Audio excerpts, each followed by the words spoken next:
Good evening to all of you. तो बच्चों, स्वागत करता हूं आपको हमारे चैनल चंडीगढ़ डिफेंस एकेडमी के अंदर। तो बच्चों, जैसे कि हम जानते हैं पॉलिटी की सीरीज आपकी कंटिन्यू हो रही है और हम पार्ट 5 की अगर बात करते हैं जिसमें यूनियन का पूरा डिस्क्रिप्शन है वो हम लगभग कवर कर रहे थे। और फिलहाल आज यूनियन का यानी पार्ट 5 का हम लास्ट टॉपिक लेके चलेंगे जो आपकी है जुडिशरी, जिसके अंदर हम सुप्रीम कोर्ट और सुप्रीम कोर्ट के फंक्शंस, सीजीआई, इन सबको हम डिस्कस करेंगे। ठीक है। तो सबसे पहले अगर मैं कंटेंट की मैं बात करता हूं भाई, एक मिनट। तो इसमें जो हम कंटेंट की अगर मैं बात करता हूं तो कंटेंट जो आज हम स्टडी करने वाले हैं वो आपका रहेगा, एक तो सुप्रीम कोर्ट कि बेसिकली सुप्रीम कोर्ट है क्या। ठीक है, तो सुप्रीम कोर्ट का रहेगा। उसके बाद आपका सीजीआई का रहेगा, chief justice of India.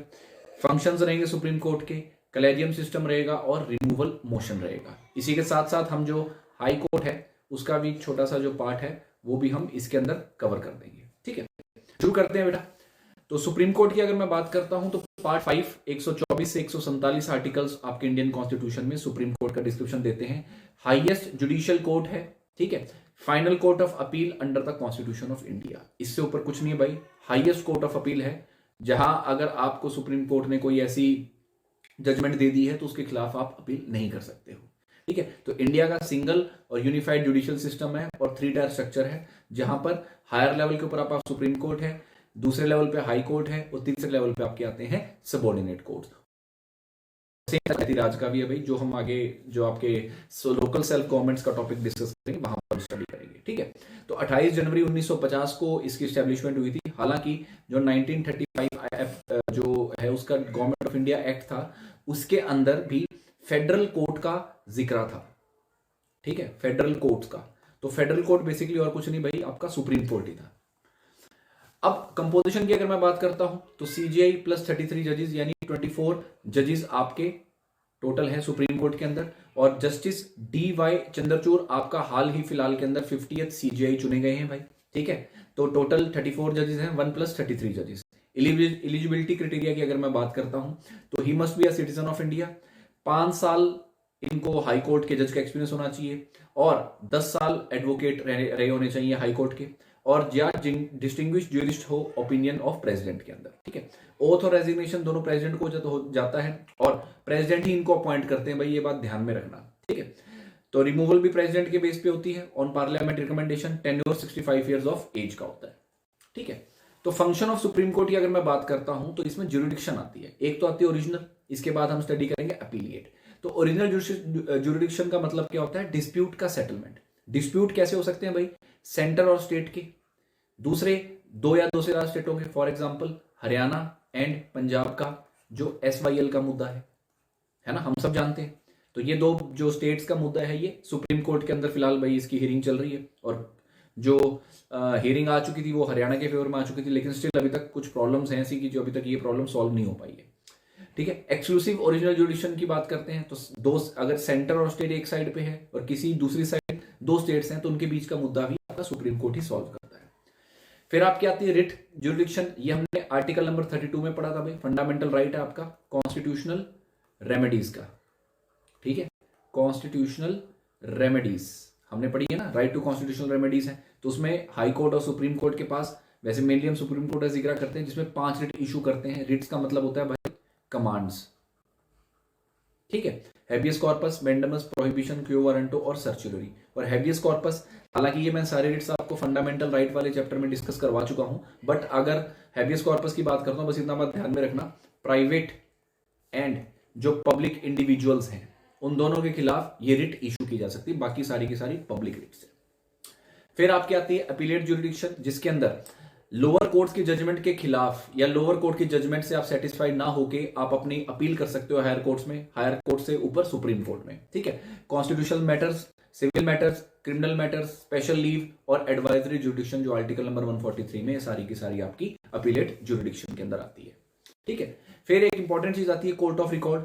Court of record का बेसिकली मतलब यही है कि जो सुप्रीम कोर्ट की जजमेंट्स होती हैं, प्रोसीडिंग्स होती हैं, वो फाइनल है। इन जजमेंट्स को हम कह सकते हैं कि भी कोई भी कोर्ट या कोई भी, अगर हम किसी की सुनवाई कर रहे हैं उस केस के अंदर सुप्रीम कोर्ट की जजमेंट को एज अ रेफरेंस लिया जाता है। ठीक है ना, रेफरेंस।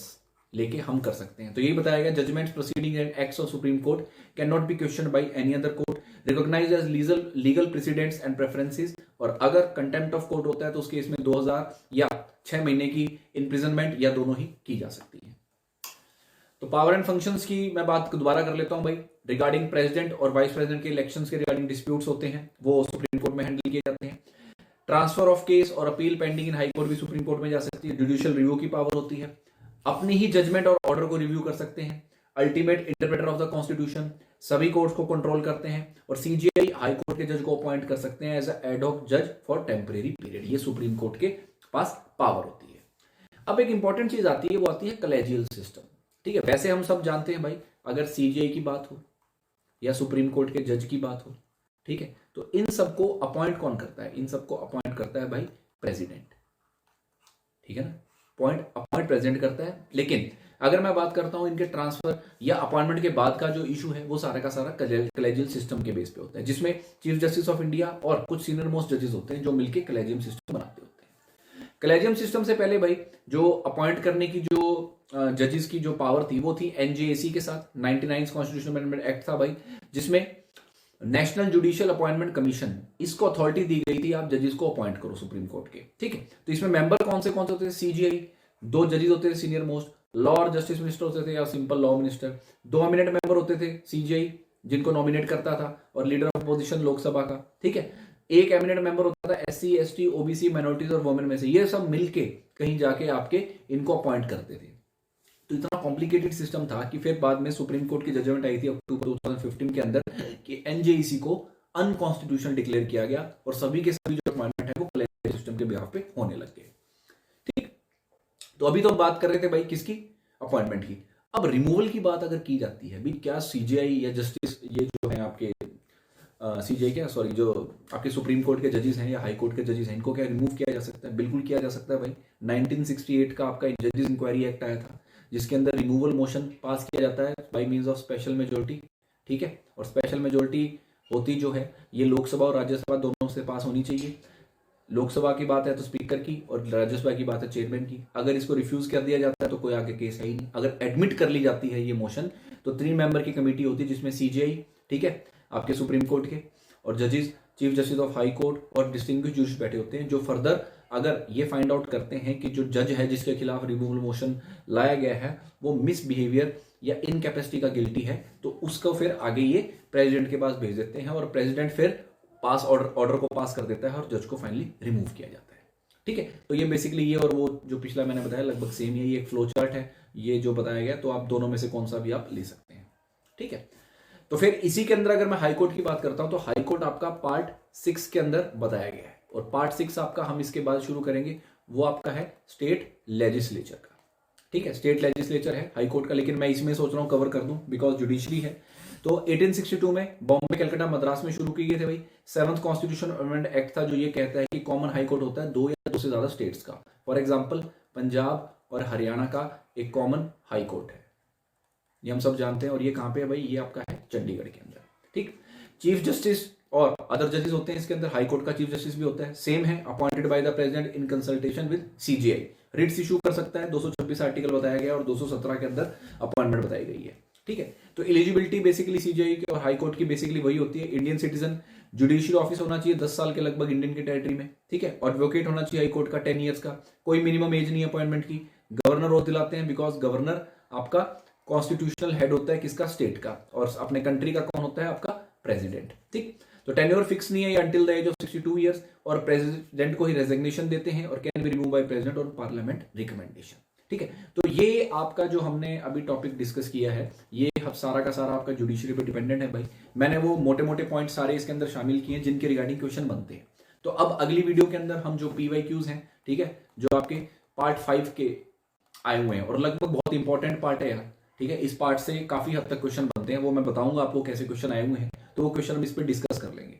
ठीक है, तो उम्मीद करता हूँ वीडियो आपको अच्छी लगी होगी। तो इस वीडियो को लाइक, सब्सक्राइब, शेयर और जरूर करना। Thank you so much.